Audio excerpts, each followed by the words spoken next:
ଶୁଭ ସକାଳ ପିଲାମାନେ। ତୁମେମାନେ କେମିତି ଅଛ? ଭଲରେ ଅଛ? ସମସ୍ତେ ଭଲରେ ଅଛ? ବହୁତ ବଢିଆ। ସମସ୍ତେ ଖାଇକି ଆସିଛ ତ? ହଁ, ସମସ୍ତେ ଖାଇଛ? ଓକେ। ହଁ ହଁ, ମୁଁ ବି ଖାଇଛି। ପିଲାମାନେ, ଆଜିର ଏହି ଅଧିବେଶନକୁ ସମସ୍ତଙ୍କୁ ସ୍ୱାଗତ।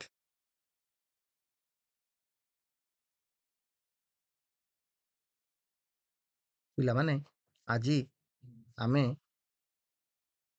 ତୁମ ବିଜ୍ଞାନ ବହି ଜିଜ୍ଞାସାର ଷଷ୍ଠ ଶ୍ରେଣୀର ପ୍ରସଙ୍ଗ ଜୀବଜଗତର ବିବିଧତା ପାଠ 2 ବିଷୟରେ ଆଲୋଚନା କରିବା।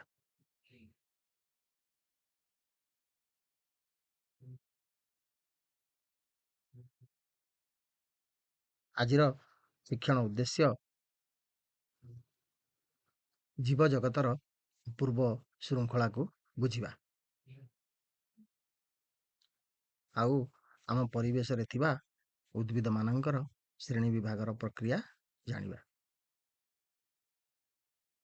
ପିଲାମାନେ, ଆମ ଚତୁଃପାର୍ଶ୍ୱରେ ଥିବା ପ୍ରାଣୀ ଓ ଉଦ୍ଭିଦମାନଙ୍କର ଶ୍ରେଣୀ ବିଭାଗ, ଜୀବଜଗତର ବିବିଧତା ଏବଂ ଏହାର ଅଧ୍ୟୟନ।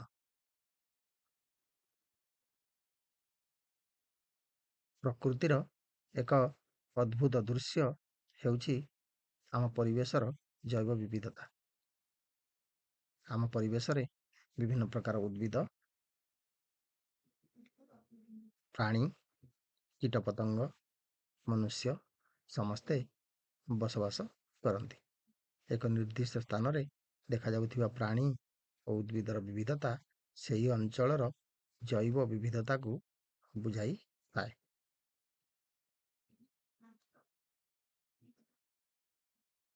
ପିଲାମାନେ, ଆମେ ଶ୍ରେଣୀ ବିଭାଗ କାହିଁକି କରୁ? ଅବ୍ୟବସ୍ଥିତ ଜିନିଷକୁ ବ୍ୟବସ୍ଥିତ ଢଙ୍ଗରେ କରିବା ପାଇଁ ଆମେ ଶ୍ରେଣୀ ବିଭାଗ କରିଥାଉ।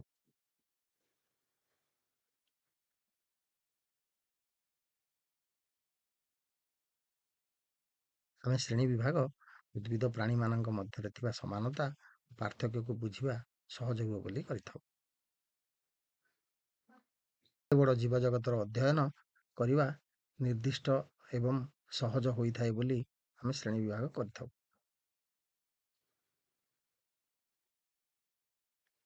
ପିଲାମାନେ, ଲକ୍ଷଣ ଚିହ୍ନଟ ଗୋଟିଏ ଗୋଷ୍ଠୀର ଲକ୍ଷଣ ଜାଣିଲେ ସେହି ଶ୍ରେଣୀର ଅନ୍ୟମାନଙ୍କ ବିଷୟରେ ଜାଣି ହୁଏ। ଏହି ସବୁ କାରଣ ପାଇଁ ଆମେ ଶ୍ରେଣୀ ବିଭାଗ କରିଥାଉ। ପିଲାମାନେ, ଆସ ଦେଖିବା ଉଦ୍ଭିଦ ଗୁଡ଼ିକୁ କିପରି ଚିହ୍ନିବା ଓ ଶ୍ରେଣୀଭୁକ୍ତ କରିବା।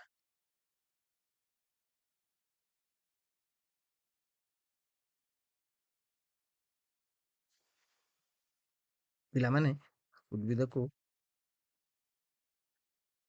କାଣ୍ଡ, ପତ୍ର, ଫୁଲ ଓ ଉଚ୍ଚତା କାରକ ଦ୍ୱାରା ଆମେ ଚିହ୍ନିପାରିବା ଏବଂ ଶ୍ରେଣୀଭୁକ୍ତ କରିପାରିବା। ପ୍ରଥମ କାରକ କାଣ୍ଡ, କୋମଳ ନା ଶକ୍ତ, ସରୁ ନା ମୋଟା, ସେଥିରୁ ଆମେ ଜାଣିପାରିବା ଉଦ୍ଭିଦଟି କେଉଁଭଳି ପ୍ରକାରର ଉଦ୍ଭିଦ। ଦ୍ୱିତୀୟରେ ପତ୍ର, ପତ୍ରର ଆକୃତି ଏବଂ ତାର ସଜ୍ଜୀକରଣ କିପରି ଅଛି ସେଥିରୁ ଆମେ ଉଦ୍ଭିଦକୁ ଚିହ୍ନି ପାରିବା ଏବଂ ଉଦ୍ଭିଦକୁ ଶ୍ରେଣୀଭୁକ୍ତ କରିପାରିବା। ତୃତୀୟରେ ଫୁଲ, ଗଛରେ ଫୁଲ ଧରେ କି ଫୁଲ ଧରେ ନାହିଁ ସେଥିରୁ ଆମେ ଉଦ୍ଭିଦକୁ ଚିହ୍ନି ପାରିବା ଏବଂ ଶ୍ରେଣୀଭୁକ୍ତ କରିପାରିବା। ଚତୁର୍ଥରେ ଉଚ୍ଚତା, ଗଛଟି ଡେଙ୍ଗା ନା ଗେଡ଼ା, ସେଥିରୁ ଆମେ ଉଦ୍ଭିଦକୁ ଚିହ୍ନିବା ଏବଂ ଶ୍ରେଣୀଭୁକ୍ତ କରିପାରିବା।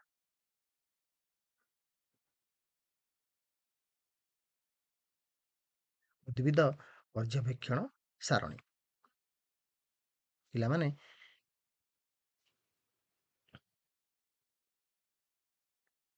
ଉଦ୍ଭିଦ ଘାସ, ତୁଳସୀ ଗଛ, ମନ୍ଦାର ଗଛ ଏବଂ ନିମ୍ବ ଗଛକୁ ଆମେ ସାରଣୀରେ ଅନ୍ତର୍ଭୁକ୍ତ କରିଛୁ। ତେଣୁ ଦେଖିବା ସେମାନଙ୍କର କାଣ୍ଡ କେମିତିଆ, ପତ୍ର କିଭଳି ଏବଂ ଫୁଲ କେଉଁଭଳି ହୋଇଥାଏ? ଘାସର କାଣ୍ଡ ସରୁ ଏବଂ ଦୁର୍ବଳ, ଆଉ ଘାସର ପତ୍ର ଖୁବ୍ ସରୁ ପତ୍ର। ଘାସର ଫୁଲ ସାଧାରଣତଃ ନଥାଏ। ଏଥିରୁ ଆମେ ଘାସକୁ ଆମେ ଚିହ୍ନି ପାରିବା। ଦ୍ୱିତୀୟରେ, ତୁଳସୀ ଗଛ। ତୁଳସୀ ଗଛର କାଣ୍ଡ ଶକ୍ତ ଏବଂ ସରୁ, ପତ୍ର ଖୁବ୍ ଛୋଟ ପତ୍ର ଏବଂ ଫୁଲ ସାଧାରଣତଃ ବାଇଗଣୀ ରଙ୍ଗର ଫୁଲ ହୋଇଥାଏ। ଏଥିରୁ ଆମେ ଚିହ୍ନି ପାରିବା ତୁଳସୀ ଗଛକୁ ଆମେ ଜାଣିପାରିବା। ତୃତୀୟରେ, ମନ୍ଦାର ଗଛ।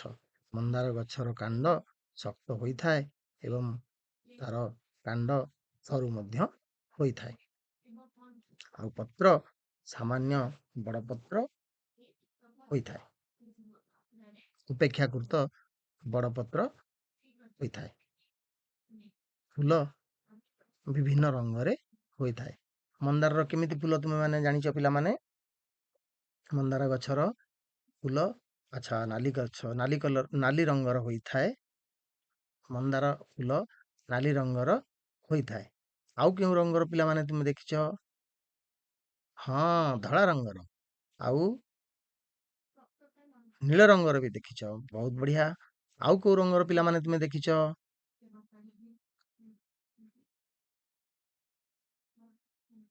ବାଇଗଣୀ ରଙ୍ଗର। ହଁ, ବାଇଗଣୀ ରଙ୍ଗର ବି ଅଛି। ଆଉ କେଉଁ ରଙ୍ଗର ଦେଖିଛ ପିଲାମାନେ? ବାଦାମୀ କଲରର ବି ଅଛି, ପିଙ୍କ କଲର ବି ଅଛି। ହଁ, ବଢିଆ ବଢିଆ, ବହୁତ ବଢିଆ। ତୁମେ ମାନେ ସବୁ ଜାଣିଛ ତାହେଲେ। ତେଣୁ ଆମେ ଫୁଲର ରଙ୍ଗକୁ ନେଇ ଆମେ ବି ଚିହ୍ନି ପାରିବା ଏଟା ମନ୍ଦାର ଫୁଲ। ଆଉ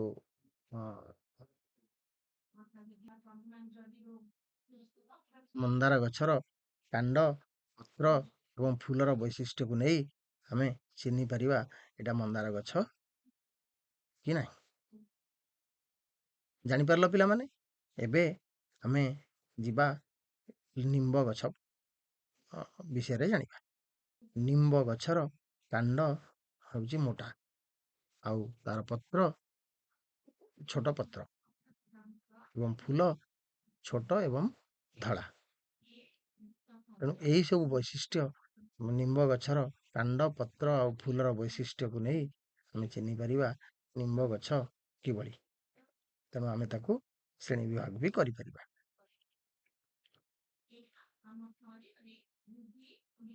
କାଣ୍ଡ ଏବଂ ଉଚ୍ଚତା ଅନୁଯାୟୀ ଉଦ୍ଭିଦର ପ୍ରକାର ଭେଦ ଆମେ ଏବେ ଜାଣିବା। ପିଲାମାନେ, କୋମଳ କାଣ୍ଡ ଏବଂ ଆକାରରେ ଛୋଟ ହୋଇଥିଲେ ସେଭଳି ଉଦ୍ଭିଦକୁ ଆମେ ସାଧାରଣତଃ ଗୁଳ୍ମ କହିଥାଉ। ତେଣୁ ଗୁଳ୍ମ ହେଲା ଯାହାର କୋମଳ କାଣ୍ଡ ଏବଂ ଆକାରରେ ଛୋଟ ହୋଇଥାଏ, ତାକୁ ଆମେ ଗୁଳ୍ମ କହିବା। ବୁଦା ଶକ୍ତ କିନ୍ତୁ ସରୁ କାଣ୍ଡ ଏବଂ ମଧ୍ୟମ ଉଚ୍ଚତା ବିଶିଷ୍ଟ ହୋଇଥିଲେ ତାକୁ ଆମେ ବୁଦା କହିବା। ଏବେ ଚିତ୍ରରେ ତୁମେମାନେ ଦେଖିପାରିବ ଗୁଳ୍ମ ଆଉ ବୁଦାର ପ୍ରକାର ଭେଦ। ସମସ୍ତେ ଜାଣିପାରୁଛ ତ? ବହୁତ ବଢିଆ। ଏବେ ଯିବା ଆମେ ଗଛ ବା ବୃକ୍ଷ ବିଷୟରେ ଜାଣିବା। ଗଛ ବା ବୃକ୍ଷ ଯାହାର ଶକ୍ତ କାଣ୍ଡ ଏବଂ ମୋଟା କାଣ୍ଡ ହୋଇଥାଏ ଏବଂ ଉଚ୍ଚତା ଅଧିକ ହୋଇଥାଏ ଅପେକ୍ଷାକୃତ, ତେଣୁ ତାକୁ ଆମେ ଗଛ ବା ବୃକ୍ଷ କହିପାରିବା। ବୁଝିପାରିଲ ପିଲାମାନେ? ବହୁତ ବଢିଆ। ଧନ୍ୟବାଦ ସମସ୍ତଙ୍କୁ। ଏବେ ଆମେ ପ୍ରାଣୀମାନଙ୍କର ଶ୍ରେଣୀ ବିଭାଗ ଦେଖିବା। ପ୍ରାଣୀମାନଙ୍କୁ କିପରି ଆମେ ଶ୍ରେଣୀଭୁକ୍ତ କରିପାରିବା। ପିଲାମାନେ, ଆମେ ପ୍ରାଣୀମାନଙ୍କର ଶ୍ରେଣୀ ବିଭାଗ କରିଲା ବେଳେ କେତୋଟି କାରକକୁ ନେଇ ଆମେ ତାଙ୍କର ଶ୍ରେଣୀ ବିଭାଗ କରିପାରିବା। ସେଗୁଡ଼ିକ ହେଲା ବାସସ୍ଥାନ, ଖାଦ୍ୟ ଅଭ୍ୟାସ ଏବଂ ଚଳନ ଶୈଳୀ। ବାସସ୍ଥାନ ଆଧାରରେ ସେମାନେ କେଉଁଠି ରୁହନ୍ତି? ମାଟିରେ ରୁହନ୍ତି କି ଗଛରେ ରୁହନ୍ତି, ଜଳରେ ରୁହନ୍ତି କିମ୍ବା ଉଭୟ ଜଳ ଏବଂ ସ୍ଥଳରେ ରୁହନ୍ତି, ସେଥିରୁ ଆମେ ପ୍ରାଣୀମାନଙ୍କୁ ଶ୍ରେଣୀଭୁକ୍ତ କରିପାରିବା। ଦ୍ୱିତୀୟରେ ଖାଦ୍ୟ ଅଭ୍ୟାସ। ସେମାନେ କଣ ଖାଆନ୍ତି? ସେମାନଙ୍କର କୋଉ ଖାଦ୍ୟ ଖାଇବାର ଅଭ୍ୟାସ ଅଛି? ଘାସ, ପତ୍ର, ମଞ୍ଜି ବା କୀଟପତଙ୍ଗ। ଆମେ ଏହି କାରକକୁ ନେଇ ଆମେ ପ୍ରାଣୀମାନଙ୍କୁ ଶ୍ରେଣୀ ବିଭାଗ କରିପାରିବା। ଯେମିତି ଉଦାହରଣ ସ୍ୱରୂପ ଆମେ ଘାସ, ଗାଈ ଘାସ ଖାଏ, ପତ୍ର ଖାଏ, ଆଉ କୀଟପତଙ୍ଗ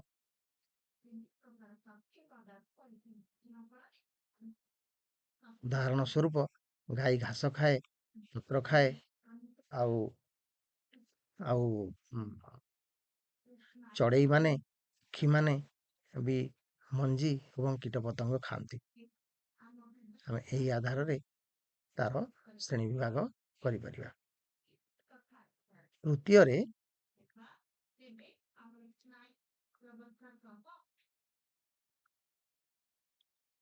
ସେମାନଙ୍କର ତୃତୀୟରେ ଚଳନ ଶୈଳୀ ଆଧାରରେ ସେମାନେ କିପରି ଚଳପ୍ରଚଳ କରନ୍ତି, ସେମାନେ ଉଡ଼ନ୍ତି କି ନାହିଁ, ସେମାନେ ଚାଲନ୍ତି କି ନାହିଁ, ସେମାନେ ବୁଲି ପାରନ୍ତି କି ନାହିଁ, ଏହି ଆଧାରରେ ଆମେ ଶ୍ରେଣୀଭୁକ୍ତ କରିପାରିବା।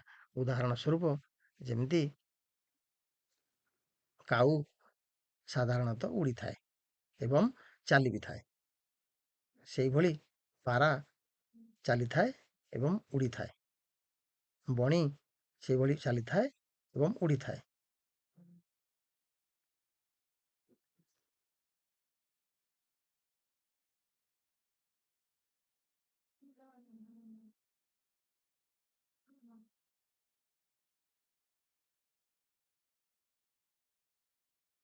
ଚଳନଶୈଳୀ ଆଧାରରେ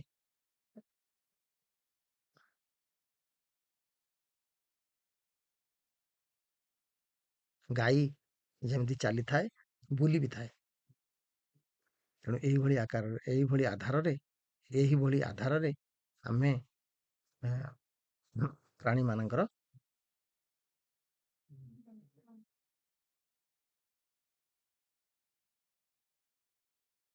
ଏହିଭଳି ଆଧାରରେ ଆମେ ପ୍ରାଣୀମାନଙ୍କର ଶ୍ରେଣୀ ବିଭାଗ କରିପାରିବା।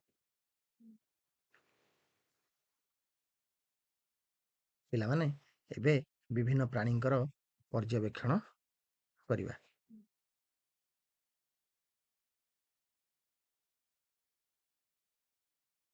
ଆମେ ଯେଉଁ ପ୍ରାଣୀମାନଙ୍କୁ ନିତିଦିନିଆ ଭେଟୁ ସେମାନଙ୍କ ମଧ୍ୟରେ କାଉ ଅନ୍ୟତମ। କାଉ ଏକ ପକ୍ଷୀ ଯାହାର ବାସସ୍ଥାନ ହେଉଛି ଗଛ। କାଉ ଗଛରେ ରହେ, ଗଛରେ ବସା ବାନ୍ଧି ନଡ଼ା, କୁଟା ଏବଂ କାଠି ପତ୍ରରେ କାଉ ବସା ବାନ୍ଧେ ଓ କାଉ ସେଇ ବସାରେ କାଉ ସେଇ ବସାରେ କାଉ ବାସ କରେ। କାଉର ଖାଦ୍ୟ ହେଲା କାଉ କୀଟପତଙ୍ଗ, ପୋକଜୋକ ଖାଏ। କାଉର ଚଳନ ଶୈଳୀ କାଉ ଉଡ଼ିପାରେ ଏବଂ ଚାଲି ବି ପାରେ। ଆଉ କାଉର ଏକ ବିଶେଷତ୍ୱ ହେଲା ଯେ କାଉ କା କା ରାବ କରେ। ଆଉ ସେ କା କା ରାବ ସେ ସକାଳୁ ଭୋରୁ ଆମ ସମସ୍ତଙ୍କୁ ଉଠାଏ। ଜାଣିଛ ନା ନାହିଁ ପିଲାମାନେ? କାଉ ସମସ୍ତଙ୍କୁ ସକାଳୁ ଭୋରୁ ଉଠାଏ କା କା ରାବ କରି। ଆମେ ସମସ୍ତେ ତାରି କାଉର ରାବ ଶୁଣି ଆମେ ଉଠିଥାଉ। ଏବେ ଆମେ ଦ୍ୱିତୀୟ ପ୍ରାଣୀ ଯିଏକି ଆମ ଘର ଦ୍ୱାର, ଆମ ପରିବେଶରେ ବହୁ ମାତ୍ରାରେ ମିଳେ, ସିଏ ହେଉଛି ପିମ୍ପୁଡ଼ି। ପିମ୍ପୁଡ଼ି ମାନେ ମାଟିରେ ଏବଂ ଗାତରେ ରହନ୍ତି। ପିମ୍ପୁଡ଼ିର ଖାଦ୍ୟ ପତ୍ର, ମଞ୍ଜି ଏବଂ କୀଟପତଙ୍ଗକୁ ଖାଇଥାଏ। ପିମ୍ପୁଡ଼ିର ଚଳନ ଶୈଳୀ ଯଦି ଆମେ ଦେଖିବା ତାହେଲେ ପିମ୍ପୁଡ଼ି ଚାଲିପାରେ। ଯେହେତୁ ପିମ୍ପୁଡ଼ିର ଗୋଡ଼ ଅଛି ସେଥିପାଇଁ ପିମ୍ପୁଡ଼ି ଚାଲିପାରେ। ଆଉ ବିଶେଷତ୍ୱ ହେଲା ଏହାର ପିମ୍ପୁଡ଼ିର 6 ଗୋଟି ଗୋଡ଼ ରହିଛି। ତାପରେ ଆମେ ଗାଈ ବିଷୟରେ ପର୍ଯ୍ୟବେକ୍ଷଣ କରିବା। ତାପରେ ଆମେ ଗାଈର ପର୍ଯ୍ୟବେକ୍ଷଣ କରିବା। କରିବା ତ? ବହୁତ ବଢ଼ିଆ। ଗାଈ କେଉଁଠି ରହେ?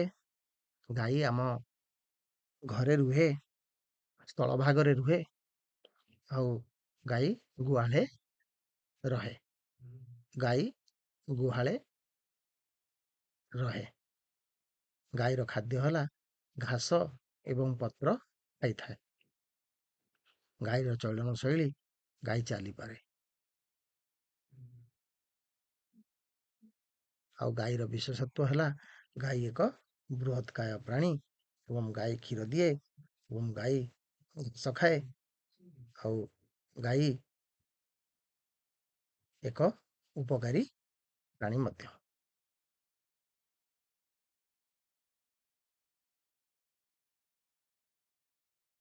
ପିଲାମାନେ, ଜୀବଜଗତର ଏକ ଅପୂର୍ବ ଶୃଙ୍ଖଳା ହେଉଛି ଆମ ପରିବେଶର ଜୈବ ବିବିଧତା।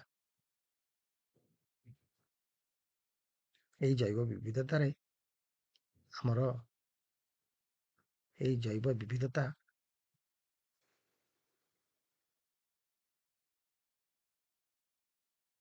ଏହି ଜୈବ ବିବିଧତାରେ ମୁଖ୍ୟ ଭୂମିକାରେ ଅଛନ୍ତି ଉଦ୍ଭିଦ ଏବଂ ପ୍ରାଣୀ।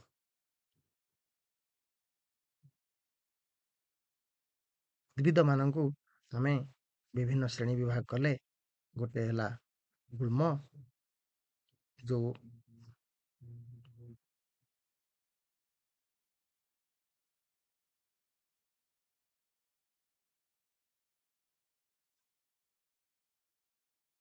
ଉଦ୍ଭିଦର ଶ୍ରେଣୀ ବିଭାଗ ଗୁଳ୍ମ, ବୁଦା ଏବଂ ଗଛ। ଗୁଳ୍ମ ଆମେ କାହାକୁ କହିବା? କହିପାରିବ ପିଲାମାନେ? ଗୁଳ୍ମ ଯାହାର କାଣ୍ଡ ସରୁ ଏବଂ ଛୋଟ ଉଚ୍ଚତା ବିଶିଷ୍ଟ ହୋଇଥାଏ, ତାକୁ ଆମେ ଗୁଳ୍ମ କହିବା। ବୁଦା ଅପେକ୍ଷାକୃତ କାଣ୍ଡ ଶକ୍ତ ଏବଂ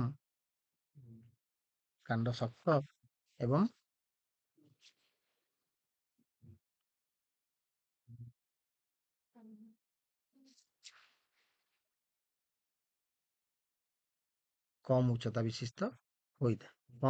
ବିଶିଷ୍ଟ ହୋଇଥାଏ ଏବଂ ଗଛର କାଣ୍ଡ ଶକ୍ତ, ମୋଟା ଏବଂ ଉଚ୍ଚତା ଅଧିକା ହୋଇଥାଏ।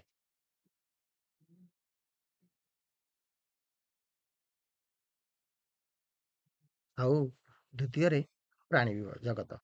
ପ୍ରାଣୀ ଜଗତରେ ଆମେ ଦେଖିବା ପ୍ରାଣୀ ସ୍ଥଳଚର, ସ୍ଥଳରେ ରହୁଛି, ସ୍ଥଳରେ ବସବାସ କରେ, ନା ଜଳରେ ବସବାସ କରେ, ନା ଆକାଶରେ ଉଡ଼ି ବୁଲେ। ସେଇ ଆଧାରରେ ଆମେ ଶ୍ରେଣୀ ବିଭାଗ କରିପାରିବା।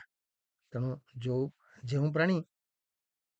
ଯେଉଁ ପ୍ରାଣୀ ସ୍ଥଳ ଭାଗରେ ବସବାସ କରେ ତାକୁ ସ୍ଥଳଚର କୁହାଯାଏ। ଯେଉଁ ପ୍ରାଣୀ ଜଳ ଭାଗରେ ରହିଥାଏ ତାକୁ ଜଳଚର କୁହାଯାଏ ଏବଂ ଯେଉଁ ପ୍ରାଣୀ ଆକାଶରେ ଉଡ଼ି ବୁଲେ ତାକୁ ଆକାଶଚର ବା ଆମେ ପକ୍ଷୀ କହିଥାଉ। ସମାନତା ଏବଂ ପାର୍ଥକ୍ୟ ଆଧାରରେ ଶ୍ରେଣୀ ବିଭାଗ କରିବା ଦ୍ୱାରା ଆମେ ପ୍ରକୃତିର ଏହି ବିଶାଳ ବିବିଧତା ମଧ୍ୟରେ ଥିବା ସୁନ୍ଦରତା ଏବଂ ଶୃଙ୍ଖଳାକୁ ସହଜରେ ବୁଝିପାରୁ।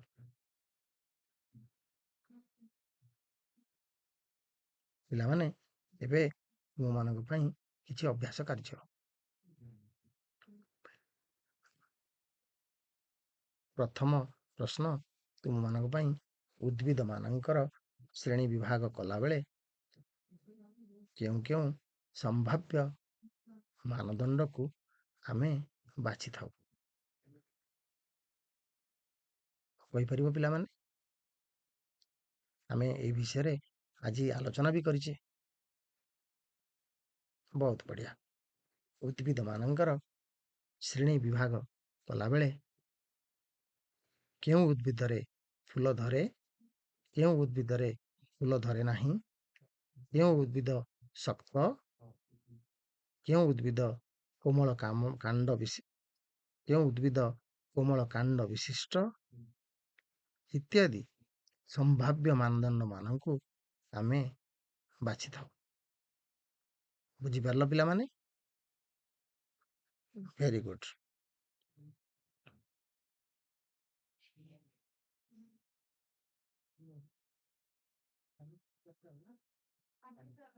ଦ୍ୱିତୀୟ ପ୍ରଶ୍ନ, ଜୈବ ବିବିଧତା କହିଲେ ତୁମେ କ'ଣ ବୁଝ? ପିଲାମାନେ, ଏକ ନିର୍ଦ୍ଦିଷ୍ଟ ସ୍ଥାନରେ ଦେଖାଯାଉଥିବା ଉଦ୍ଭିଦ ଓ ପ୍ରାଣୀଙ୍କର ବିବିଧତା ସେହି ଅଞ୍ଚଳର ଜୈବ ବିବିଧତାକୁ ସୂଚାଇଥାଏ।